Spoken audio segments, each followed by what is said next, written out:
Aujourd'hui, prenons le temps d'étudier la parole de Dieu avec le sermon intitulé « La famille céleste et l'ère de l'intelligence artificielle ».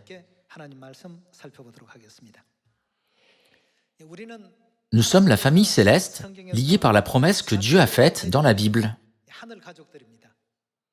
Nous avons la chair et le sang précieux de Dieu en nous. À travers les écrits de la Bible, nous pouvons voir la scène où le Saint-Esprit lui-même rend témoignage que nous sommes les enfants de Dieu.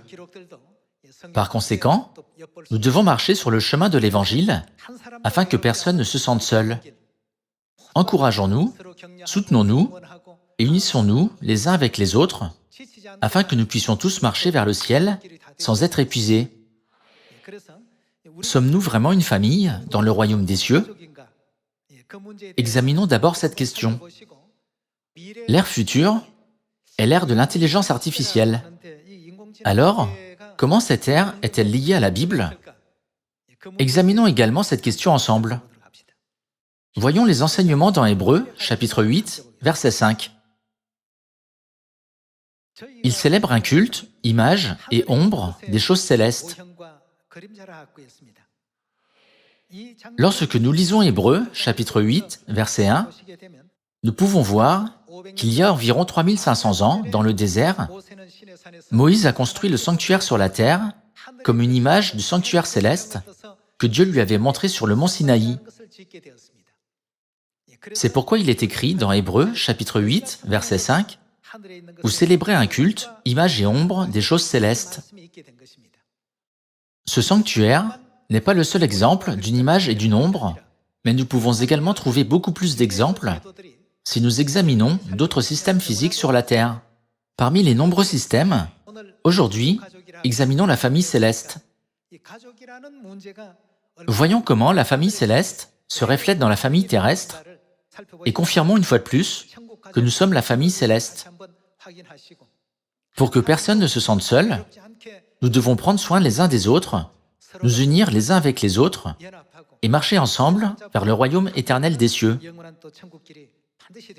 Puisque les choses terrestres sont des images et des ombres des choses célestes, si quelque chose est dans le ciel, il existe également sur la terre. Alors, que signifie le fait que quelque chose existe sur la terre? Cela signifie qu'il existe également dans le ciel, n'est-ce pas? Aujourd'hui, à travers ce sermon, examinons le système familial. Dans le système familial terrestre, il y a un père, une mère, et leurs fils et leurs filles. Puisqu'il y a un système familial sur cette terre, il en est de même dans le ciel. Voyons les enseignements dans Hébreux, chapitre 12, verset 9.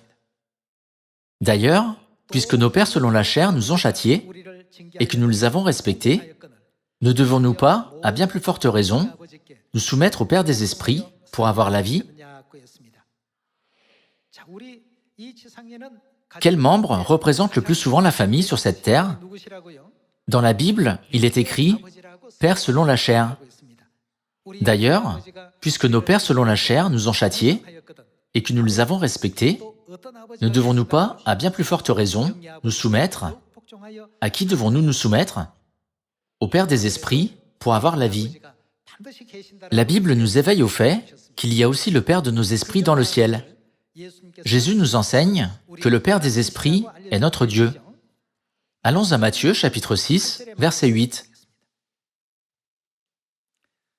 Ne leur ressemblez pas, car qui, votre Père, sait de quoi vous avez besoin avant que vous le lui demandiez. Voici donc comment vous devez prier. Qui devons-nous prier? Notre Père, qui est aux cieux. Comme nos pères physiques, qui nous ont donné un corps physique, existent sur cette terre, la Bible nous enseigne que Dieu, le Père de nos esprits, existe également dans le ciel. Le mot ou le titre « Père » est utilisé dans le système familial et non sur le lieu de travail ou dans l'armée. Il n'est pas utilisé dans de tels endroits. La Bible nous explique que ce n'est pas une simple spéculation, mais que c'est vraiment un fait. Examinons plus en détail les paroles de Dieu. Allons à la deuxième épître aux Corinthiens, chapitre 6, verset 17.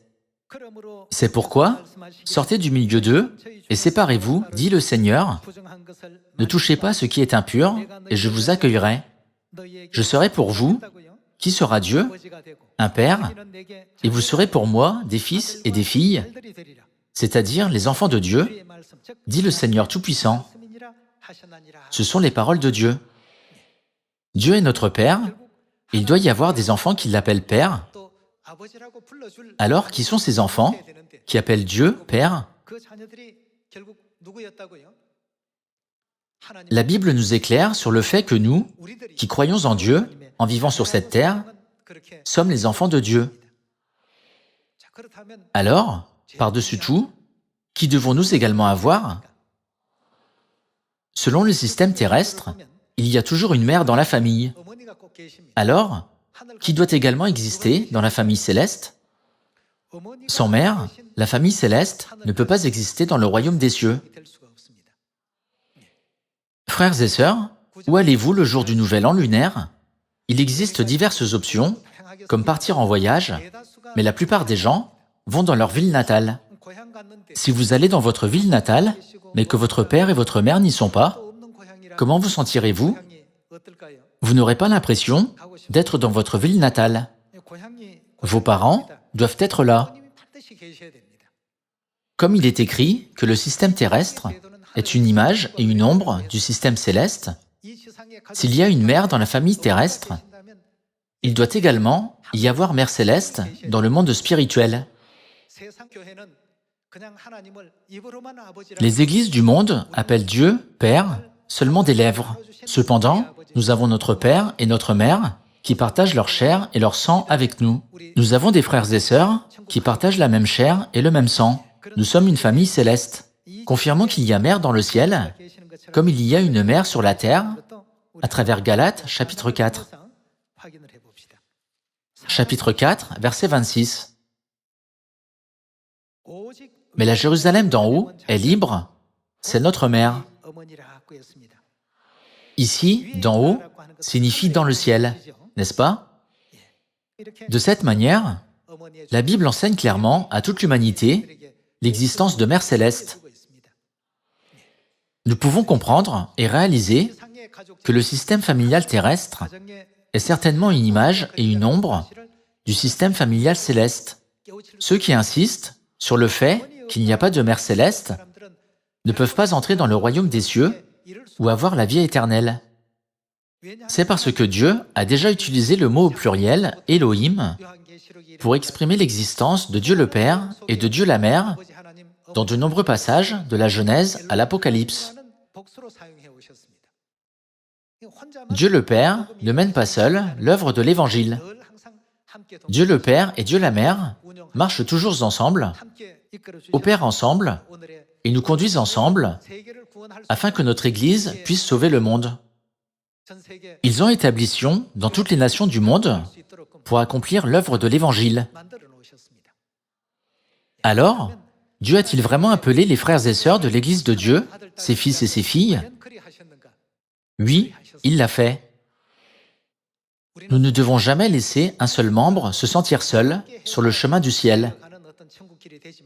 Au lieu de cela, prenons tous soin les uns des autres, encourageons et donnons de la force à ceux qui sont fatigués.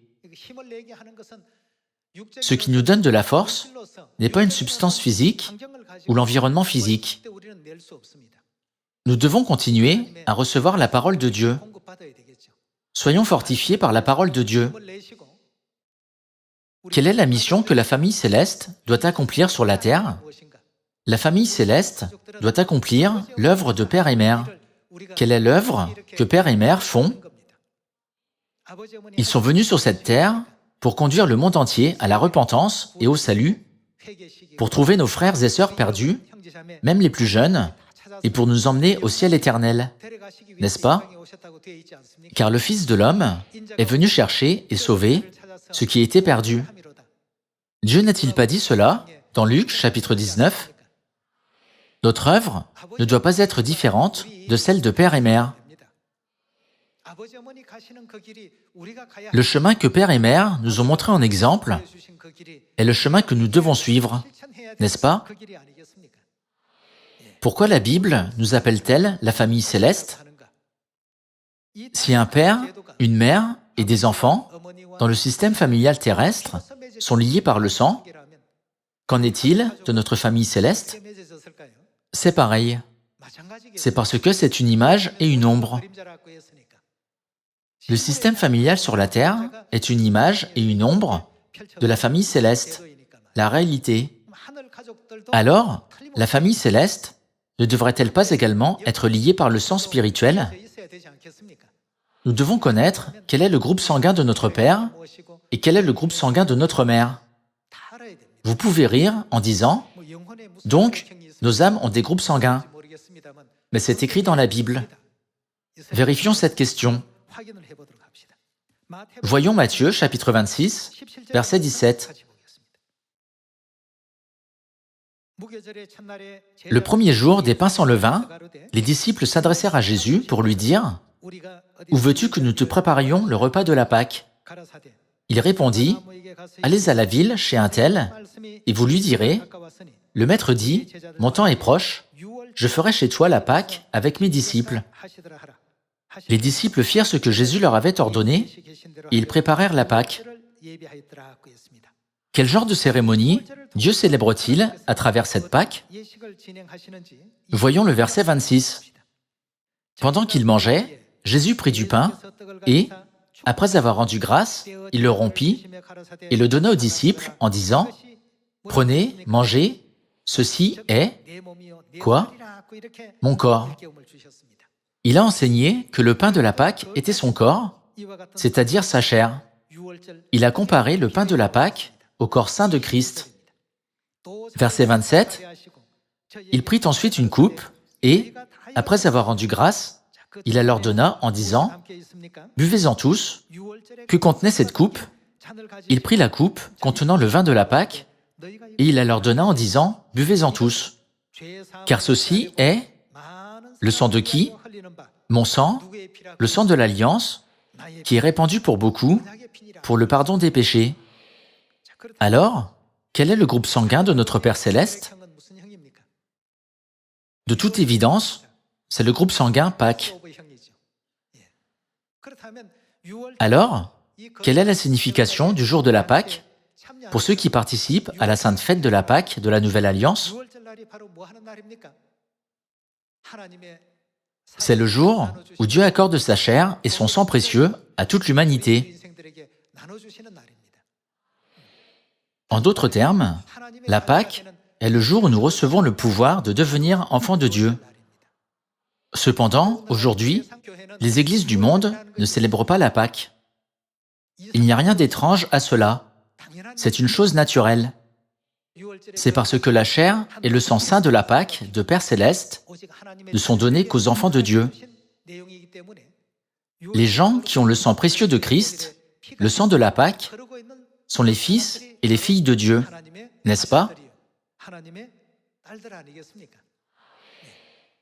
Dieu a écrit toutes ces choses dans la Bible.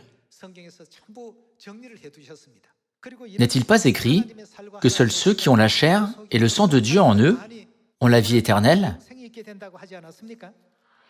Passons à Jean chapitre 6.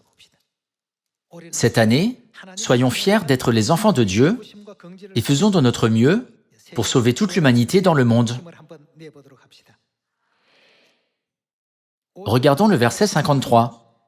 Jésus leur dit, « En vérité, je vous le dis, si vous ne mangez la chair du Fils de l'homme, et si vous ne buvez son sang, qu'est-ce que vous n'avez point?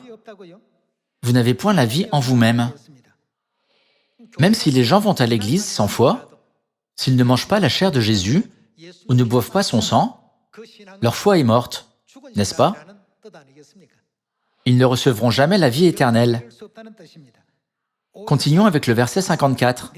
« Celui qui mange ma chair et qui boit mon sang, qu'à celui qui mange la chair de Jésus et qui boit son sang, a la vie éternelle, et je le ressusciterai au dernier jour. car ma chair est vraiment une nourriture et mon sang est vraiment un breuvage. Celui qui mange ma chair et qui boit mon sang demeure en moi et je demeure en lui. Comme le Père qui est vivant m'a envoyé et que je vis par le Père, ainsi, celui qui me mange vivra par moi. La famille est liée par le sang. Cela signifie que ceux qui sont dans la vérité de la Pâque, de la Nouvelle Alliance, sont qualifiés pour appeler Dieu Père et Mère. C'est parce que ces gens sont la famille céleste. Alors, nous, la famille céleste, devons savoir comment faire l'œuvre que Père Céleste et Mère Céleste font. Certains disent, peu importe ce que Père et Mère font, je ne fais que ce qui me plaît. Nous pouvons le voir à travers l'histoire de Jacob et d'Ésaü dans la Bible. Jacob aidait toujours sa mère. Par conséquent, il pouvait recevoir des bénédictions. Ésaü était toujours absorbé par ce qu'il aimait, comme chasser et passer du temps à l'extérieur. Ésaü ne s'intéressait pas à ce que faisaient son père et sa mère. Frères et sœurs, devrions-nous être comme Ésaü? Ne devrions-nous pas être comme Jacob? Bien que Jacob soit un homme, il aidait sa mère dans la cuisine, ce qui semblait trop difficile pour elle. Pour cette raison, il a appris à préparer un délicieux potage de lentilles. Après avoir chassé et passé du temps à l'extérieur, Ésaü était affamé. Lorsqu'il est rentré à la maison, il a demandé à Jacob un bol de potage. Jacob a dit, « Je ne peux pas te donner le potage gratuitement. Peux-tu me donner ton droit d'aînesse? Si tu me donnes le droit d'aînesse, je peux te donner non seulement un bol de potage, mais même 10 bols. » Cette sagesse lui est venue en aidant sa mère. Par cette sagesse, n'a-t-il pas eu l'occasion d'obtenir le droit d'aînesse? L'histoire des pères de la foi dans le passé a été écrite dans la Bible. À travers ces écrits, tous les enfants de Sion doivent participer à l'œuvre de Père Céleste et de Mère Céleste. Cela devrait être la vie de la famille céleste. Dans Luc, chapitre 19, verset 10, nous pouvons voir ce que Père et Mère ont fait. N'est-il pas dit que la volonté de Dieu est de sauver les âmes perdues qui ont péché dans le ciel et qui ont été chassées sur cette terre et de les amener à la repentance et de les conduire au royaume des cieux? Vous et moi devons faire de notre mieux pour participer à cette œuvre. Mère Céleste a dit, « Puisque nous sommes la famille céleste, j'espère que vous deviendrez les membres de la famille céleste qui prennent bien soin les uns des autres afin que personne ne se sente seul sur le chemin de l'Évangile. Suivons sa volonté et prenons soin de nos frères et sœurs afin qu'aucun membre ne tombe dans la tentation de Satan.